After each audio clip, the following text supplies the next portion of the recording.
ये बढ़ाना कौन है किथों आने हो ये चिलम में इस टाइम कितना नहीं ये केड़े गाहक ज्यादातर तो सको ला के खड़ने 550 रुपए ही टकन ला के कोई 100 रुपए ने 50 रुपए ने कोई 500 रुपए ने कोई 1000 रुपए ने काफी मेहनत है और बड़े रिजनेबल प्राइस हूं तुसन गमले ने मुख्तलिफ रेट कोई 300 ना कोई 200 ना कोई 100 रुपए ना। जमाना कदीम में जो बर्तन इस्तेमाल किए जाते थे वो मिट्टी के बर्तन हुआ करते थे। आजकल इनकी वैल्यू डाउन हो चुकी है और लोग जो बर्तन इस्तेमाल करते हैं वो आर्टिफिशियल करते हैं, वो प्लास्टिक के करते हैं, जिस वजह से उनकी सेहत भी ख़राब होती है। अगर इन बर्तनों का इस्तेमाल किया जाए तो आपकी सेहत भी ठीक रहती है, माशाल्लाह लज़्ज़त भी रहती है। खाने पीने की जो भी चीज़ें तैयार होती हैं अगर इन बर्तनों में की जाए और देसी आग में की जाए तो उसकी लज़्ज़त दोबाला हो जाती है। तो अभी एक ऐसे स्टॉल पे मैं मौजूद हूँ जो मेन जीटी रोड पे वाक़या है और यहाँ पे मुख्तलिफ़ किस्म के बर्तन पड़े हुए हैं। इनके रेट वगैरह के मतलब बताते हैं आपको और साथ में इनका जो मैन्युफैक्चरिंग प्रोसेस है वो कहाँ पे होता है, ये कहाँ से लेके आते हैं। मेरे साथ ये स्टॉल के ऑनर भाई साहब खड़े हैं। सबसे पहले तो इनका नाम पूछते हैं। जी अस्सलाम वालेकुम।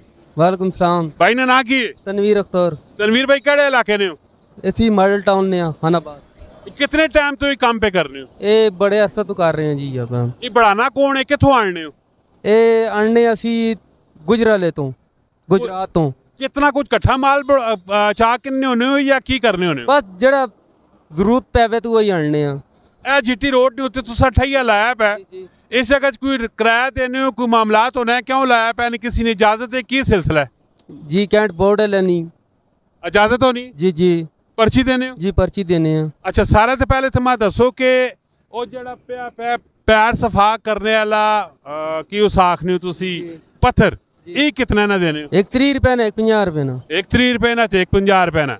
ए वेखी ऐसा क्या आखने नो चिलम ये चिलम इस टाइम कितना नहीं 500 350 300 इस चिलम ने विच की कुछ पहना है जी पानी पहना है तो तम्बाकू पाने छकने ये पहले बहुत ज्यादा आम होना है हुण इस ना रुझान पब्लिक ने विच कट नहीं हो गया कट हो गया पर चलनी है वे जनानियां पीनियां जी जनानियां पीनियां मड़ भी पीने केड़े गाहक ज्यादातर तुसा को ला के खड़ने ग्रामा ने अच्छा जेड़ी देश की है बे पी जी ये देश की कितना नहीं 550 रुपए ही टकन ला के ये देश की किने से गीत रखने लाल क्रैक शैक नहीं होनी नहीं होनी। अच्छा बकाया और जेड़े तुसा को ली टूटे ठाटे पे पेनो इन्होंने की रेट शेट होन मुख्तलिफ रेट होन कोई रेट दसो ना तुसी कोई 100 रुपए ने 50 रुपए ने कोई 500 रुपए ने कोई 1000 रुपए ने काम शाम के जाए लोग आने खड़ने जी खड़ने बस गाड़ी कितनी कुछ सेल हो नहीं 2-3 नहीं तो 3000 रुपए नहीं तो तुसा नहीं कितनी कुछ बचत है बस ऐसा नहीं बचत के 600-800 रुपए बचत है इस टाइम आउट सीजन पे बना है।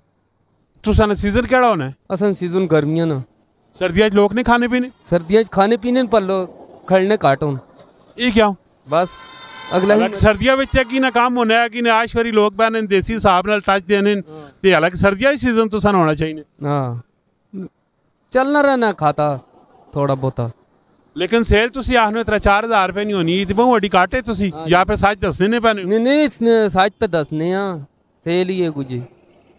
बाकी गमले शमले तुसा कोल पे गमले ने की कीमत गमले ने मुख्तलिफ रेट कोई 300 ना कोई 200 ना कोई 100 रुपए ना कोई 600 ना कोई 1000 ना।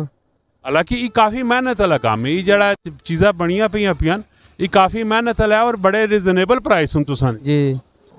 ए जड़े डेकोरेशन पीस पे आप तुसा कोल ये कितना ने? ये डेकोरेशन पीस 500 रुपए ना 500 रुपए ना। कप शाप के मुँह के पे कप पे 200 रुपए ने 6 और पराता जड़ी है परात 60 रुपए 70 रुपए 100 रुपए 120 रुपए 150 200 और गिलास ते बठल कितना ने? 50 रुपए ना।